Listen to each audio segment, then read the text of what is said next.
Hello, thank you for listening to and watching You Had Options.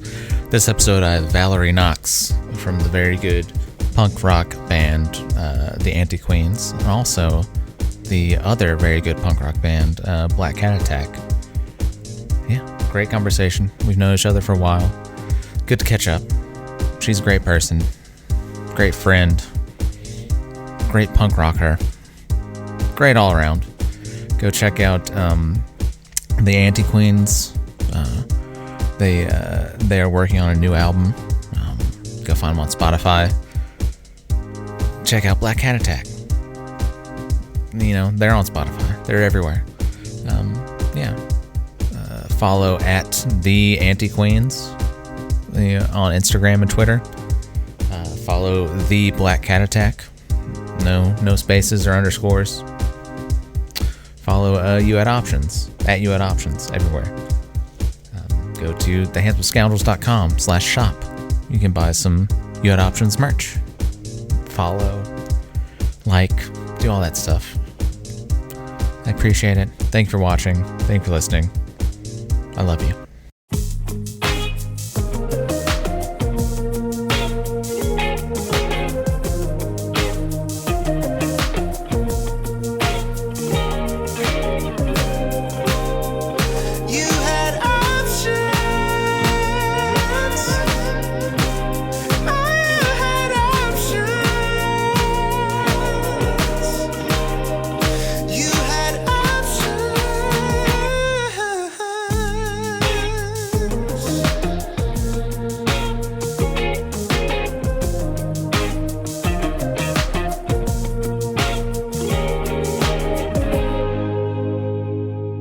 Recording. Hey, Val. Hey. Thanks for joining me. Thanks for having me. Thanks. I was telling you I've let punk rock time seep into my everyday life. Nice. How are you doing? I'm doing good. I'm a little tired I had played a show last night at a big club in Toronto called the Phoenix. Oh. And we opened for a band called Il Scarlet. Have you heard of them? They're a Canadian kind of ska reggae band. And they were celebrating the 15th anniversary of one of their albums, and we got to be direct support for them, and packed house is crazy. Damn, that's cool. Have y'all a little late. have y'all played at the Phoenix before? We did. We opened for another Canadian artist called Danko Jones. Have you heard of him? No. So another Canadian artist. He's been in the scene for, like 25 years, probably longer. Anyway, we got to open for him in Ontario in December. Yeah. We did the Phoenix then too. That's cool. We've done it a few times. That's cool. Yeah. Like you guys are getting back into the normal. Trying to. How you guys are recording now as well? We are. We're almost done. What? Can you talk about that at all? Yeah, of course. Okay. Is it a full length? Yeah, it'll be our sophomore full length on Stomp Records. We started writing it in April 2020, and then we started recording it last fall. Yeah. And it's just been an ongoing process. We've had a couple lockdowns up here since we've had at least one full-blown lockdown since we started recording it, so we had to stop for like 2 months. So yeah. There's been a lot of setbacks because of the pandy. The old pandy? Yeah, I feel that. The old pandy. Yeah.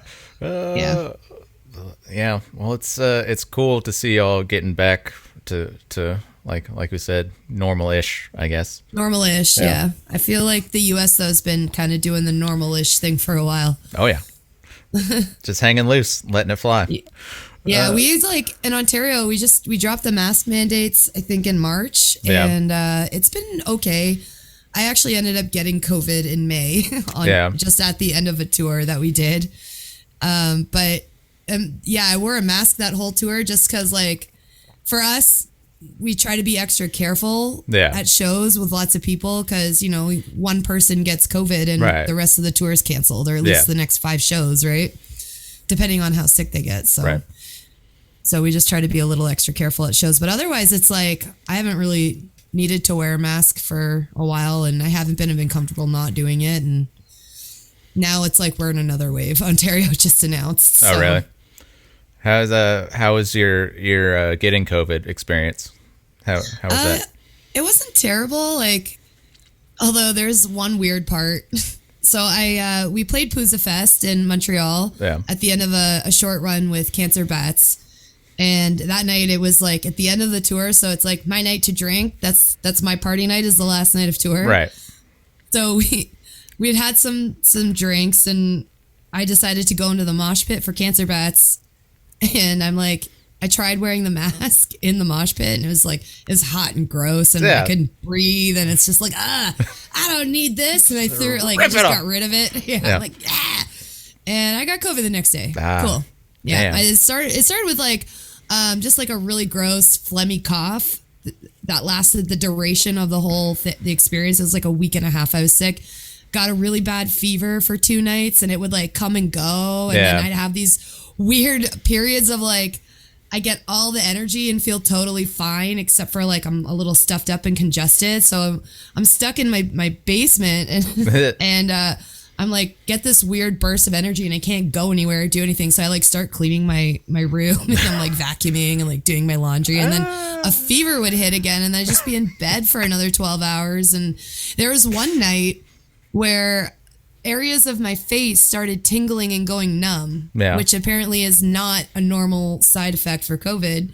So it was like around my eyes is like my sinuses, but also the bottom of my chin and underneath my nose. And then my cheekbones going up towards my ears. It all had this weird tingly numbing sensation. Oh no. So but here's the best part. We have a service in Canada called telehealth and you can call them. It's a free service and they just give you advice on what's happening so you don't go clog up the ER or whatever. Yeah.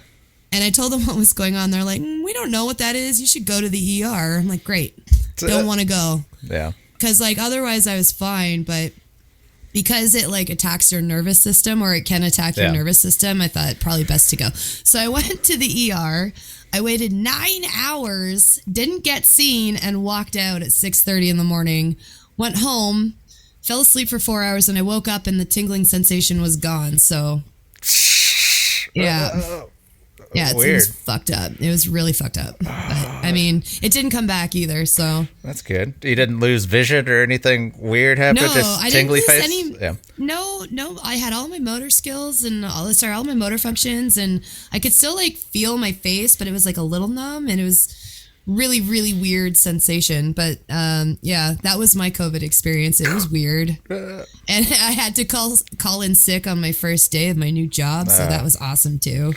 Well, at least hopefully they were understanding with COVID. Yeah, they were. Yeah. They were really great. They weren't like, Val, this does not look good for you. I know. You're calling in sick on your first day. Making up the sickness.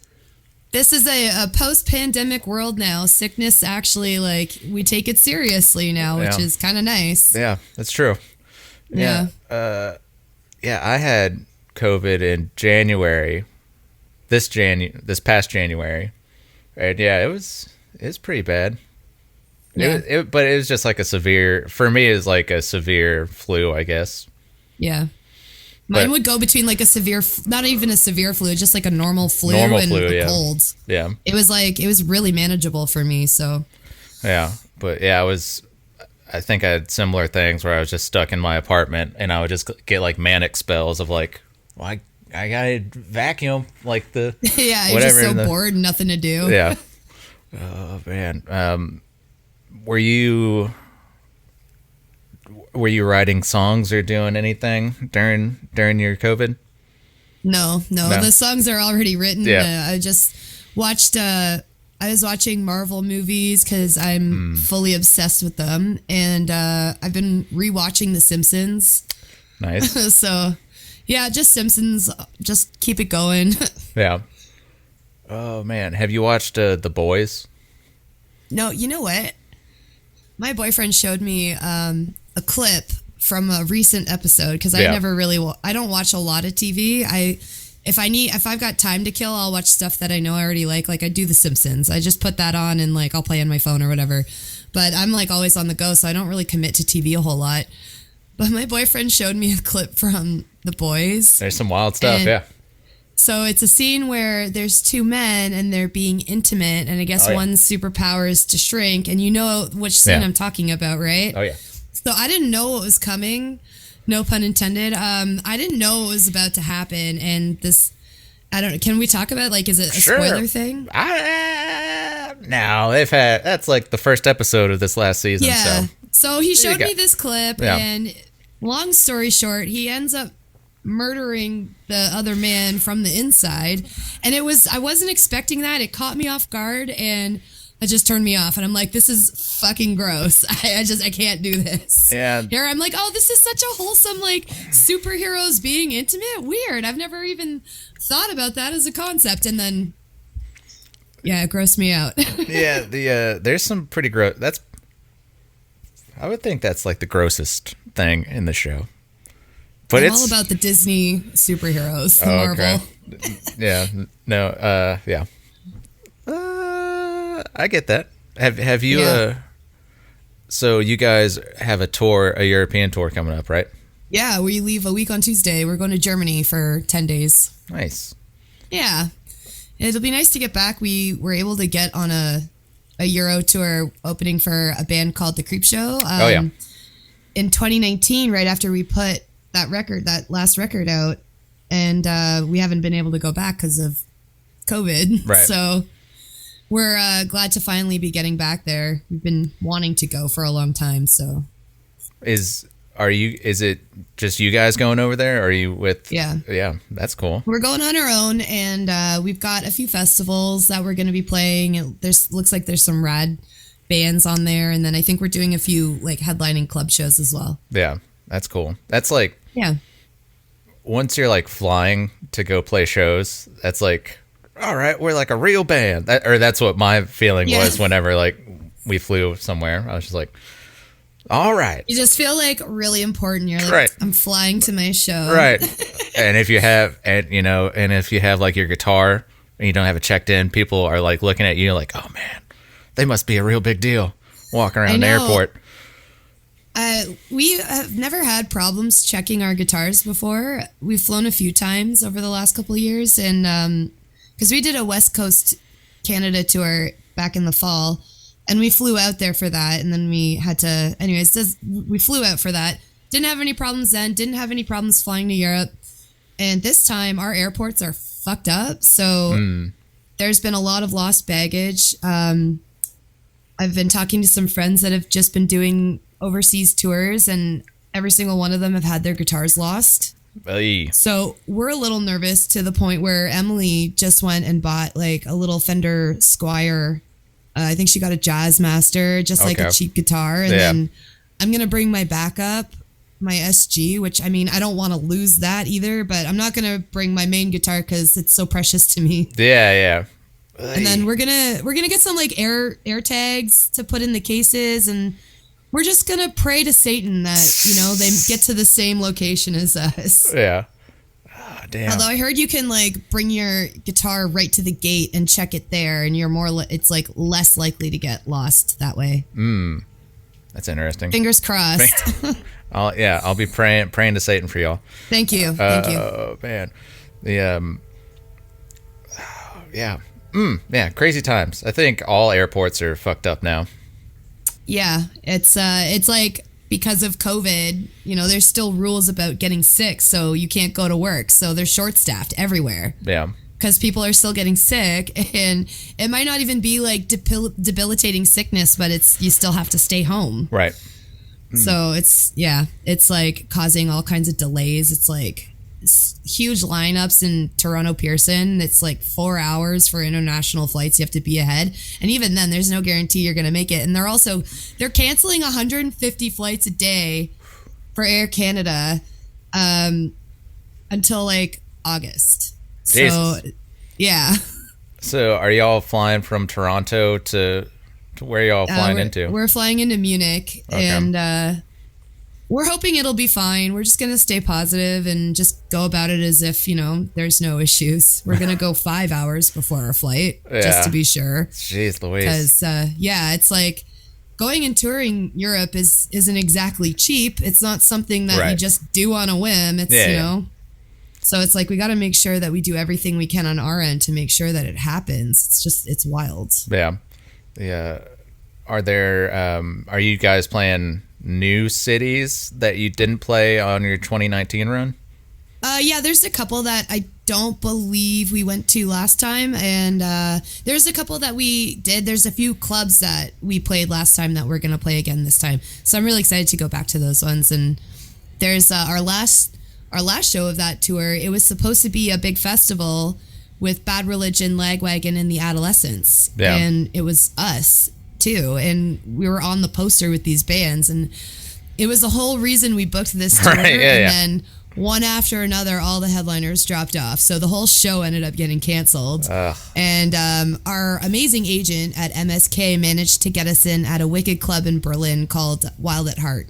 And we announced it, and we're like, okay, we got a new show. So Berlin's still happening. We got so many messages from people telling us how much they love this club. So I'm really excited to go play there. That's cool. Yeah. Wild at Heart, you said? Yeah. We when we went in 2019, we stayed at a hostel just down the street from this club, and we went there and had celebratory. We made it to Europe drinks. Yeah. So, but I didn't actually get to see like the stage area. We just had some late night drinks. I think we had been up for like 30 something hours. How was your hostel stay? It was fine. We had this big room with a bunch of bunks in it, so we were all in the same room, and it was totally fine. Totally fine. Yeah. Yeah, 10 out of 10 would stay there again. But since we were there last time, apparently all the prices have gone up. And so, yeah, I don't know if we're staying at that one again. Yeah. I don't know. There's so much like at a hostel where it seems like could go wrong, I guess. Maybe I'm just thinking of the movies. I don't know. Yeah. I mean, when we first found out, like, oh my God, we're staying at a hostel, we're gonna a get little murdered. nervous at first, right? But I know tons of bands and people who travel that just totally rely on hostels. They're affordable for travelers, especially musicians. Yeah. And the one we stayed at was great. It was safe. The staff was awesome. It was clean. And they were really accommodating. Yeah. It was comfortable too. And it was, like I said, it was safe. We could lock our door. We could leave our gear in there. And Nice. And that was a bus tour, so that was the only night we actually stayed in a building. Yeah. Okay. That's cool. Yeah. It's going to be hard to go back to Europe not on a tour bus. I'm just saying. Are y'all using like a Eurovan or something over there? Yeah, we had to rent a van. We splurged and got a driver as well. And oh, damn. Just because we're not familiar with the roads out there yet. So we're going to get a driver this time. And then future times when we go out and it's a van tour, we're just going to drive ourselves after once we pay attention and see everything. Yeah, get a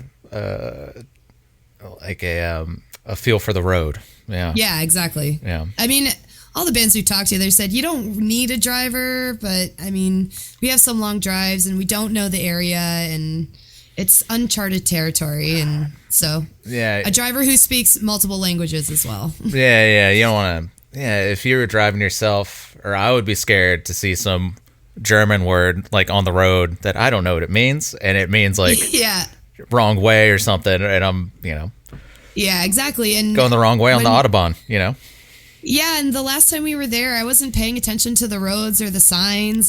There was one night I sat up front and I just hung out a little bit with the driver and watching it, but I didn't really pay attention to how things work over there. I'm sure it's fine, and we're probably overthinking it, but we just decided to go with a driver this time. Yeah. Are you guys?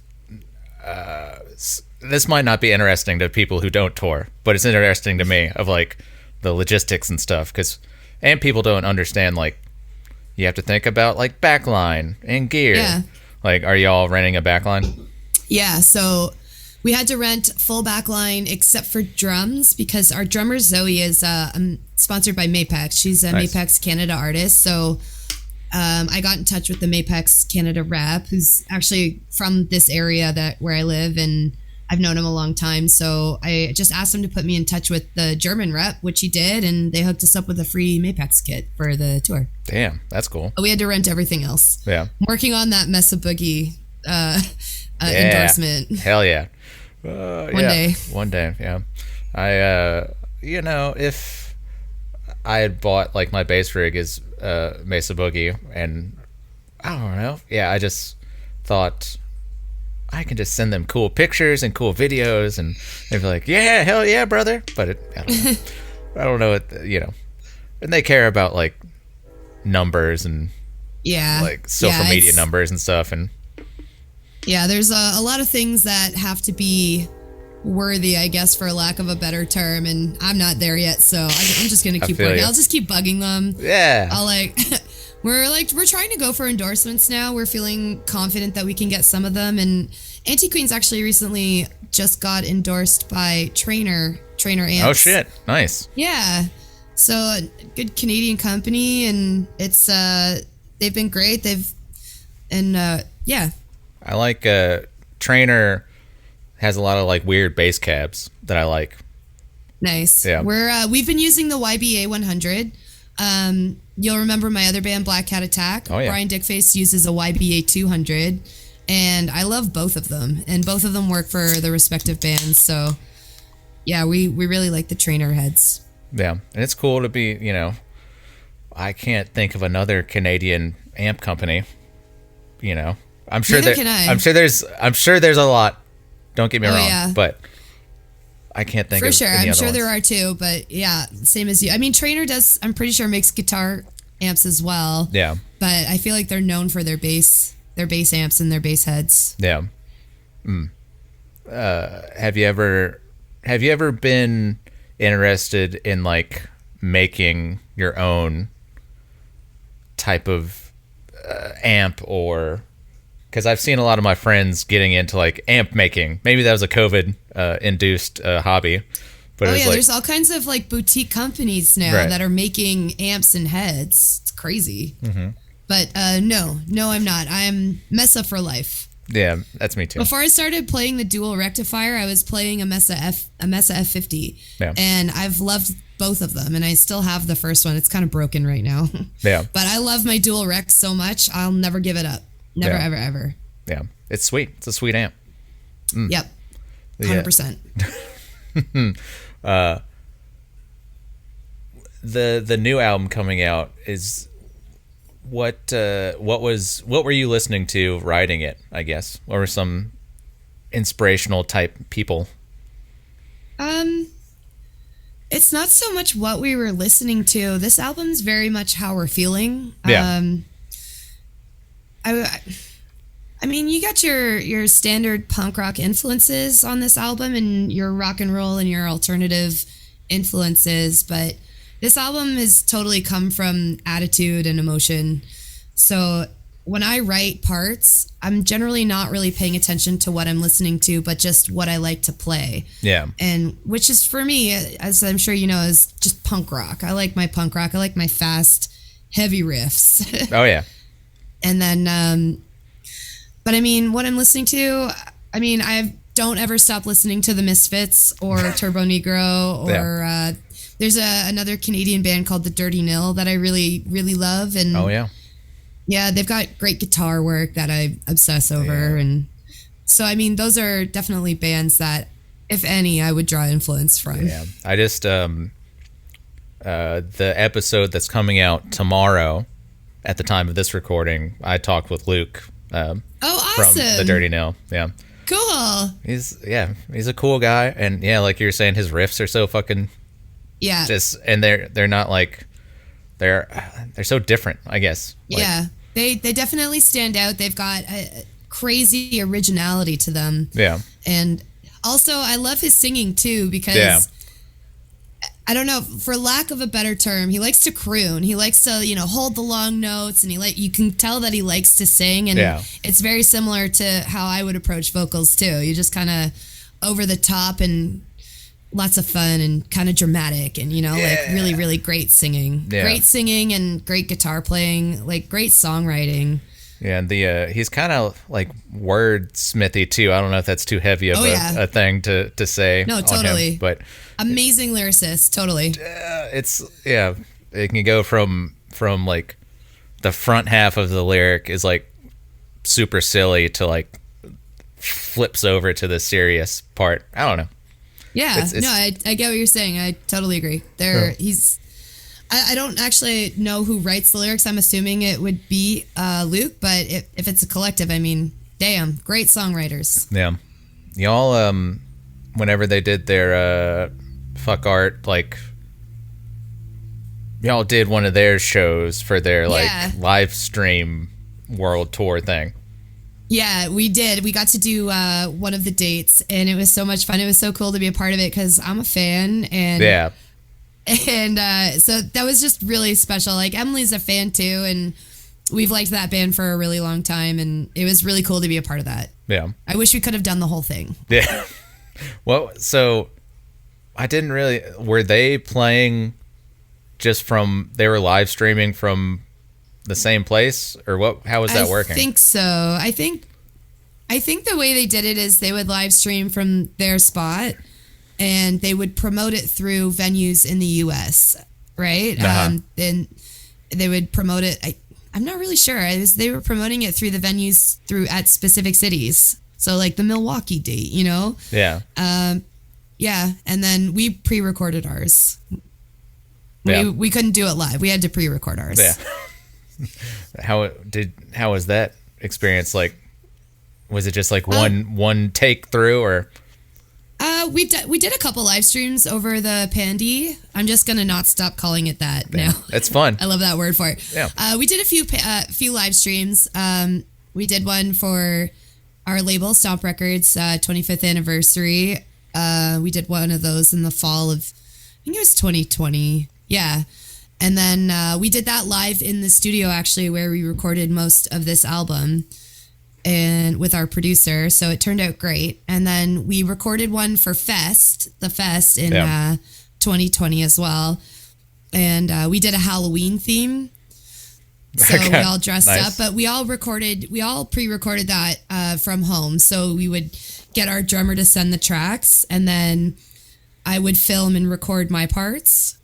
Like we would record it live. Yeah. Like live off the floor. So I was recording vocals and singing at the same time, and we just put them all together. My boyfriend Michael, he put that together for us and edited it all and made sure everything lined up, and it turned out great, and we had a lot of fun with that. Yeah, that's cool. Yeah. Michael Krusty. It was pretty easy. Yes, Michael Krusty. He seems like a pretty cool dude. I met him once, I think, when we played together. A while ago. I think it was 2018, Newmarket, Ontario. I remember that. I'm pretty. Yeah. Was that the last time we saw each other? I can't remember if we saw you guys on the 2019 tour. I might have been at the Grey Goat. Is that it? Yes. Yeah. Yes. But yeah, I remember that show. That was a lot of fun. It was nice to have you guys up there. It was fun. Yeah. Oh man. Yeah, But his band played that. I remember that. Yeah. I saw. We were just looking at the photo a few weeks ago. It popped up in a memory, I think. Yeah, that's cool. Yeah. How much time do you have? I know you. We're good. We can keep going. Okay, cool. I do have to eventually go. I've got to drop my guitar and Emily's guitar off with my guitar guy, who's going to set them up for us before we go to Europe. You got a guitar guy? Damn, Val. I got a guitar. I have a couple guitar guys now. Yeah. It's like I should know how to set up my guitar on my own, but it's just you can do it. Yeah. I'm the same way. I'm trying. So I'm a bass guy, and I've been trying to get into playing guitar more, just to, I don't know, broaden my horizon. I don't know, but okay, yeah, why not? Yeah, but I've been trying to get like figure out like pedals and setup and stuff. Like I was dumb, and I was just like, I've got a credit card. I'm gonna buy all this gear. So yeah, which I'm sure is a slippery slope, the slipperiest of slopes. Yes. What? I do know that. Do you find yourself like trying to, I don't know, buy weird effects and like kind of shoehorn them in, or like, what's your approach to like your sound of if you want to change something, or I don't know, like what's your approach to your sound to keep it to get like weird with it, or keep it simple, I guess? I'm glad you asked. So I actually don't use pedals at all. I use the tuning pedal. Boss TU3 right now. Okay. Hell yeah. And I've always just been in the mindset of plug in and play. So like, the Mesa dual rec, it's got incredible distortion and gain on it. Yeah. So I just crank the gain and crank the treble, set the mids and the bass kind of, halfway. Yeah. And that's my sound. With this album though, with AQ, we're definitely experimenting with some new sounds. So I'm going to be working a little bit with a delay. So I'm going to try and incorporate a delay pedal into my setup, my live setup, and just try to get used to it. I'm really bad with pedals because I'm just punk rock, like plug in and play. Yeah. I don't like worrying about my feet and like triggering something like an effect. I'm so bad with that, and I panic, and I'll either do it too early or do it too late. Can't do it on time. Oh, it's a terrible excuse because all I need to do is practice, but I'm lazy punk rocker. I feel you. Same. But I'm gonna start working with the delay pedal. I'm gonna try and find a good one. And as for tone, it's just my 335 with the Mesa, and that's been it for years in both bands. Yeah. But I'm going back to talking about like spending money on gear.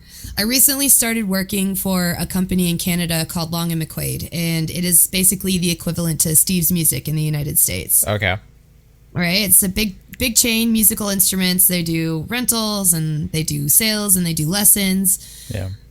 So all my coworkers warned me. They're like, "Oh, you're in trouble. You're just going to like waste all your paycheck on buying things." And I'm like, "No, I've got everything I need." And then I found a Gibson Custom Flying V in black and gold, and I'm putting an order in for it tomorrow. Okay. It's going to take like months to get here. So right. that's my bargaining tool, is that I'll have lots of time to put money on it, to pay for it. There you go. So it doesn't like crush my bank account. Right. There you go. But yeah, I got the bug. I'm switching it up. I'm going to a V. That's cool. That it's a rock and roll guitar, Yeah. Absolutely. If I'm excited. If you're looking at like like a I don't know, like a telly or something, you could you don't know what this band is going to sound like. They got tellies up there, but if somebody's got a Flying V, they're we're about to bring the rock. About to shred, yeah. Yes, exactly. Yeah. And I love to shred. So. Oh, you are a shred master, yeah. Is there any other crazy thing that you're looking at with your music gear wise, I guess? No, that's it. That's my limit. I haven't bought a guitar in 12 years, so I'm just justifying it. Oh yeah, it's time. I don't spend a lot of money on gear, right? I've been using the same rig for years. I have everything I need. Yeah.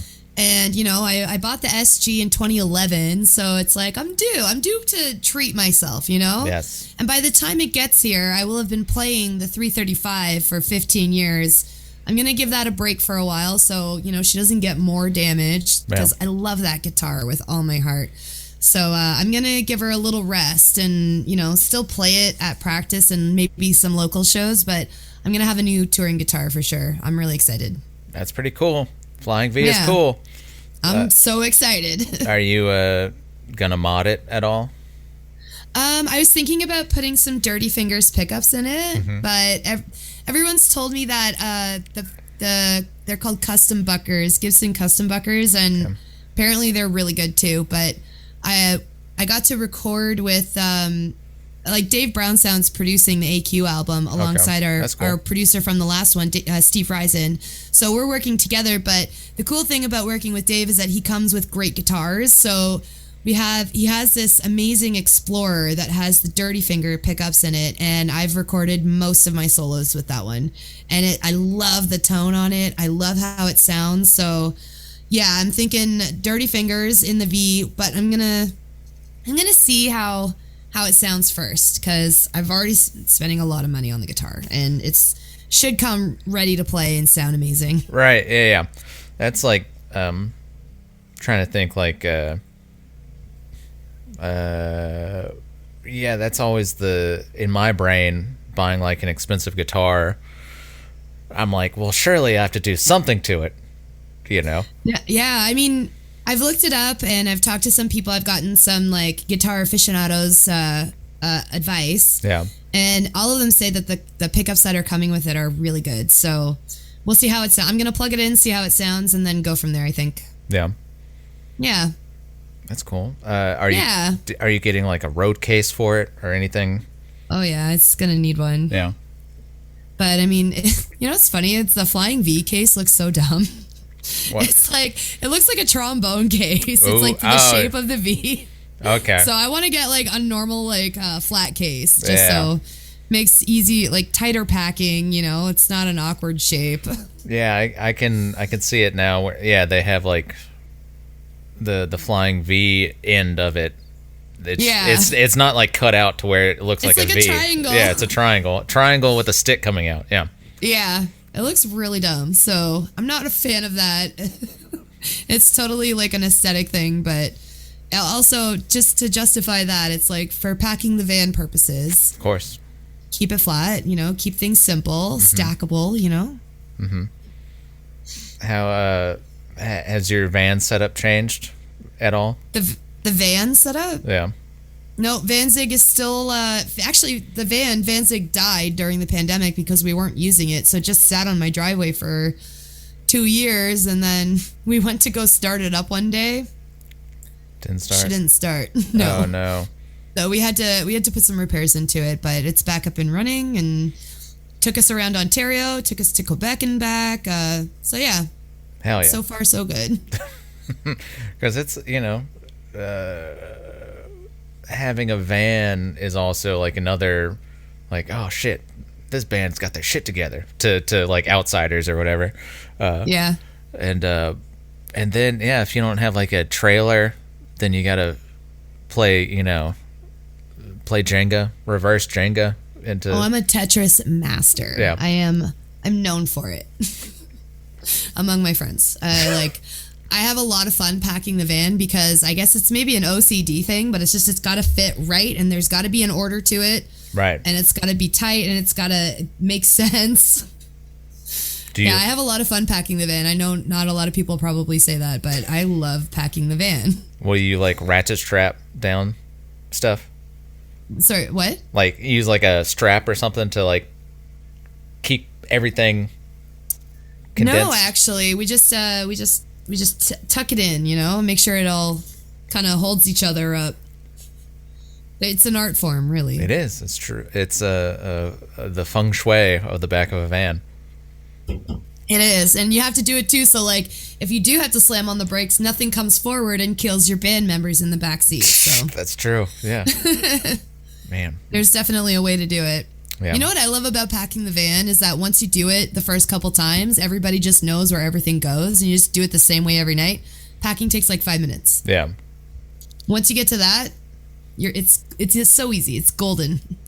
We did Anti Queens did a tour one year in a Dodge Caravan with a trailer. That was the first tour I ever did with them. I'm pretty sure we played with you guys on that tour. I think so, yeah.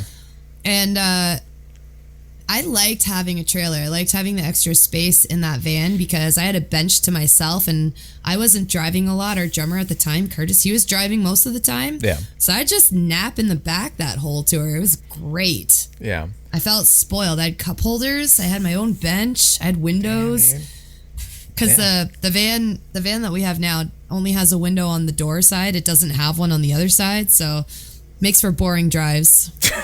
For anyone in the back seat, anyway. Yeah. It's like I don't know. I think if I can't see out a window, I'd probably get like a little antsy or like about to get sick. Yeah, I do most of the driving, so I'm just in the front seat the whole time. So my van, so I get to do all the driving if I want to. It's true. Yeah. What I don't know, Val. I'm glad to see y'all getting back to it. Do you have like, are there more tours coming up that y'all are working on? We're working on it. I can't really talk about it. You can't. You don't have to. Oh, okay. Yeah, I get it. But the cool thing is I was actually booking. I was trying to get started on booking a U.S. tour finally. Yeah. For January next year. And I'm going to have to push it back now. But we just started working with Atomic Music Group. Nice. So they're going to handle our U.S. booking now. For the time being anyway. We're going to try working with them. And they seem really, really into the band. And they've already got a few prospects lined up for next year. So hopefully we'll get down there sooner than later. That's cool. Yeah. And Atomic Music Group is like a known thing. It's not just like, hell yeah, I'll book y'all's tour. It's just me or whatever being like, I know. You know. I know. It's like it's like a double-edged sword because I don't mind booking the U.S. tours just because I've done it so many times. I know exactly who I'm gonna go to and the route. I've got the route down the East Coast. It's all in here. I can. Right. It won't take me long to book it, but at the same time, it's like have someone else do it. Yeah, it's nice. I'm a bit of like a control freak though. Mm-hmm. So I don't know. Yeah. I don't know. I get that, and I can be the same way too, but. We're the band's just at the point where we need to start kind of stepping up a little, you know? I can get the same clubs we always play, but it would be nice to do a step up and maybe hit a bigger club, you know? So we'll see what happens. Yeah. But it's cool because Atomic's going to try and get us out to the West Coast too next year. Yeah. That'd be cool. So I'm excited. I've always wanted to go to California and play that show there. I've never been to the West Coast of the United States ever in my life. Yeah. Yeah. I've been to Seattle. Okay. But that's about it. Seattle's cool. But like, I know, like driving out that way, it's the same as like if you're going to play, you know, the West Coast of Canada where it's like, fuck, I got to drive a lot, you know? Yeah, definitely. I mean, there have been... Black Cat was supposed to do a West Coast tour one time with the Independents, and our visas didn't come in time.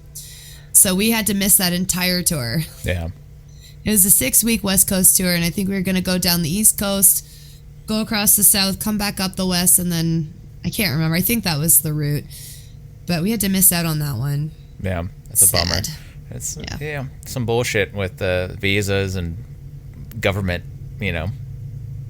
Yeah, it's definitely a cash grab, but I mean, we do it anyway because it's not worth getting busted trying to cross without them because they'll ban you for 5 years. They don't give a fuck. They just want our money. Damn, that's crazy. Yeah. Did y'all have to get visas to go to Germany? No, so the European Union, all the countries in that don't require visas, but if we want to go to the UK, apparently... they do require work visas, much like the U.S. does. Okay. So, but the agency we're with right now doesn't really focus too much in UK because of that reason. And we're just sticking to Germany. Well, it's actually only Germany for this tour, but we'll probably, we liked doing Austria, we liked doing Czech Republic, and we even got to do Switzerland. So, damn. I mean, if we don't get to go to the UK for a while, like. Darn. you know, it's like I've got Switzerland and Austria and Czech Republic. The Alps. You can see cool mountains and all that shit. We saw them last time. It was so nice. They were so pretty. What was it like a movie? What? Yeah, actually there was I can't remember where we were exactly cuz I'm not familiar with the country at all, so it's hard to keep track of specific locations, but there was one day we were in a venue and like a 10-minute walk down the road was a lake, and at the lakefront you could see the lake, and on the other side of the lake was just mountains, and it was incredible. It was so beautiful. Yeah. And that's just kind of views that we don't get in Ontario.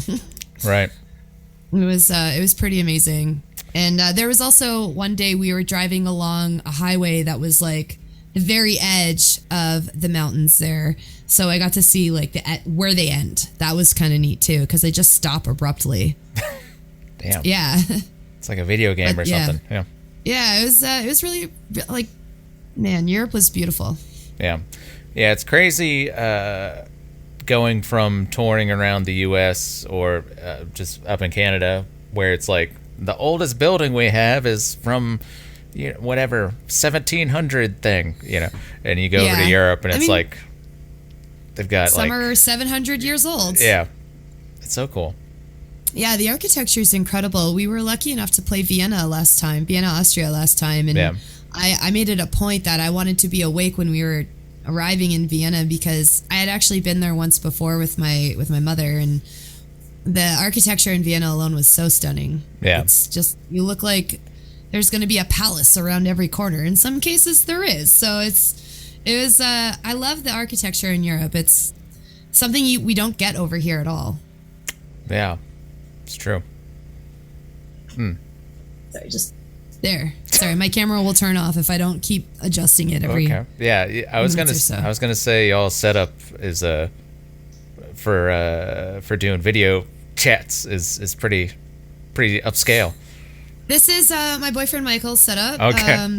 Yeah, he actually has his own podcast. It's called the Miserable Failure Podcast, and this is where he does it. So I'm like, nice. Can I use your podcast setup?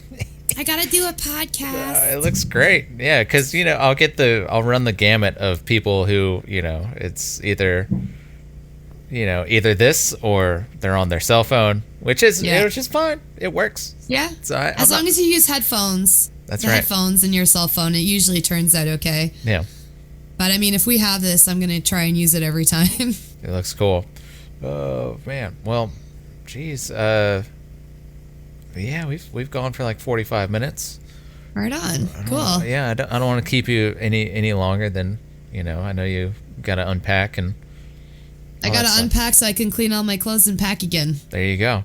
All right. Well, Val, stay on for a second, but you had options and you decided to talk to me, and I appreciate it. I thought you were never going to ask. Like I said, it was only a matter of time. But 100%. Yeah. Yeah. AQ album coming soon.